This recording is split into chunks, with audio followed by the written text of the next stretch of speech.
সাগৰ তুমি কিমান বিশাল গভীৰ অগাধ আৰু দ ভাবিলে হৃদয় স্পৰ্শী যোৱা যেন অনুভূতি হয়। এই গগন মণ্ডলে ঈশ্বৰৰ মহিমা প্ৰকাশ কৰিছে, কাৰণ এয়া তেওঁৰেই হাতৰ কৰ্ম। দিনেই দিনৰ আগত আৰু ৰাতিয়েই ৰাতিৰ আগত কথা কয়, বাক্যও নাই, ভাষাও নাই, আৰু তাৰ মাত শুনাও নাযায়। এয়া ঈশ্বৰৰ মহিমা। আজি মোৰ মনে তেওঁৰ বাবে অপেক্ষা কৰে আৰু তেওঁৰ পৰাই মোৰ আশাও জন্মে। সেয়ে মই কওঁ, প্ৰভু, মই তোমালৈ বাট চাই আছোঁ। তুমি মোৰ হৃদয়ত থাকি তোমাৰ মহিমা প্ৰকাশ কৰা। প্ৰভু, মই ইয়াত আছোঁ, স্তুতি কৰোঁ মই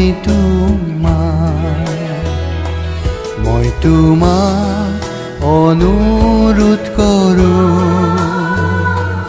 আহা মোৰ হৃদয়লৈ, প্ৰভু, মই ইয়াত আছোঁ, স্তুতি কৰোঁ মই তোমাক অনুৰোধ কৰোঁ। আহা মোৰ হৃদয়লৈ।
মই ইয়াত আছোঁ, স্তুতি কৰোঁ মই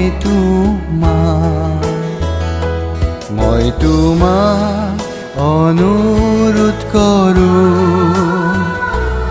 আহা মোৰ হৃদয়লৈ।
হয় পিতা,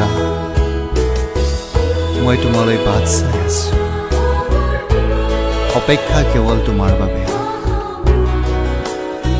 যেন তুমি মোৰ হৃদয়লৈ আহিবা আৰু তোমাৰ মহিমাৰে মোক পৰিপূৰ্ণ কৰিবা।